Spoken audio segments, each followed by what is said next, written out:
There's a lot at stake every week in our league. I couldn't be proud of our kids.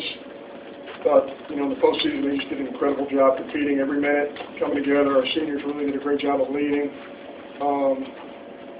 Just couldn't be more proud of them. The deal with today is we didn't throw enough strikes. We had great opportunities to slam the door. All we had to do was get Florida footballs and play, and we didn't. And, that's my responsibility, and, that's an area of our program we just got to get better. The 2 walks there by Norris, just kill it. We got to force early action. Daryl's, the reason we had him in the game there is because he's one of our better command guys, but he's a freshman, and he'll be better, a year from now. So, just let him create an inning there by walking people. And, we walked 7 in a game, I think, if I'm not mistaken. So 2, 4, 6, 7 guys, yeah. So if we take the walks out and have the footballs in play, you're going to be better. Some balls left the yard. We're not as set up to do that. Nick's been on a tear. But credit to them. I thought the home run there by Tucker, the ball down in the zone as a changeup, and Caleb was on fumes at that time, but we thought we might get him to chase a changeup down in the zone. We brought Caleb in right then is because that's where the game was. I mean, the game's screaming, this is the whole game right there, and it ended up being that. But we thought Caleb just kind of pitch around the left-hander there, and again, we would change up down. He went there and down and got it and hit it out of the ballpark, so he did a great job. John, was there any thought given to walking Tucker in that situation? Yeah, that's pretty much what we're trying to do. I mean, if you looked at the pattern, there weren't a lot of balls around the strike zone. You kind of figured if you throw it out of the strike zone, you get a chase and you're going to get an easy out. He just went down and got it. I don't have instant replay or anything, but I think the way it looked, it was down. It was a change up down zone. He went down and got it.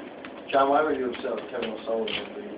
You know what? I'm not going to comment on that. I thought they were 2 great teams, just competing their hearts out. Sometimes things happen, but it's all forgotten in the end. That's what competing is all about. John Poyorena, what was going on with him? Was he just leaving the ball up?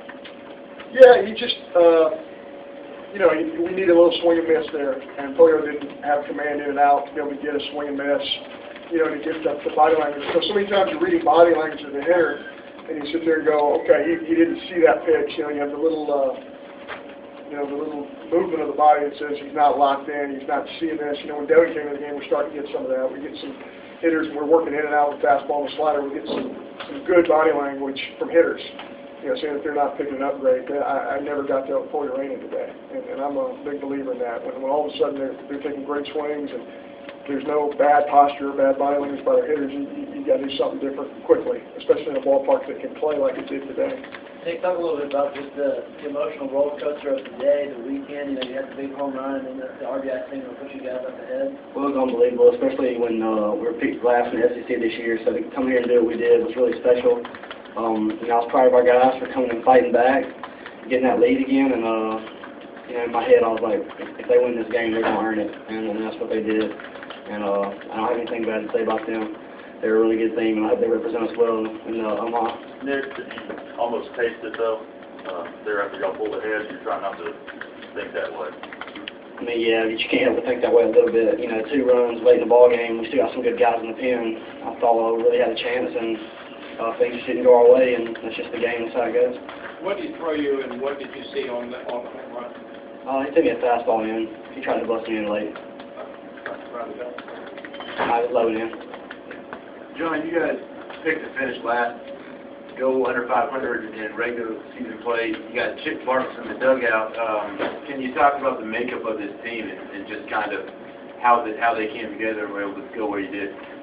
Yeah, the sub 500 thing, we were 6th place in the best league in America. Picked to finish last. The reason these guys bring that up is because they got a little bit of a chip on their shoulder about it, and that's why we are where we are. That's why we made this jump this year. I've been there before and had the same thing. Kentucky, you kids read it, last place, they win the league. Year 3 is a difference maker, and our kids have competed their tails off. They've worked extremely hard. And we're basically just a couple of strikes away from changing the momentum of this game and going to Omaha. So I think it's a huge credit to our kids. It's a big jump for our program, but You know, I can't stand saying that because I want to be in Omaha. I don't want to say it's a moral victory. They are not. We got to get to Omaha and do whatever it takes. But again, our seniors have laid the foundation for these young guys. And I think we have some extremely talented young guys, as talented as anybody in the Southeastern Conference with our young guys, to really, you know, get us where we need to be in the future. John, it may be the last game Devin plays for you. Just talk about what he gave you out of 10 and what you was able to keep in the ballgame. Yeah, Devin did a great job for us. You know, at the end there, they started getting hard contact, so we went a different direction. You know, we throw the guy at the plate there on a great tandem. Again, what a great game by Nick Vickerson. Gets huge hits in the tandem. He just blows the guy off the plate, makes it look easy. But, you know, there were 3 hard hits in a row versus DJ there, so we felt like we needed to make a move. You know, and obviously we did.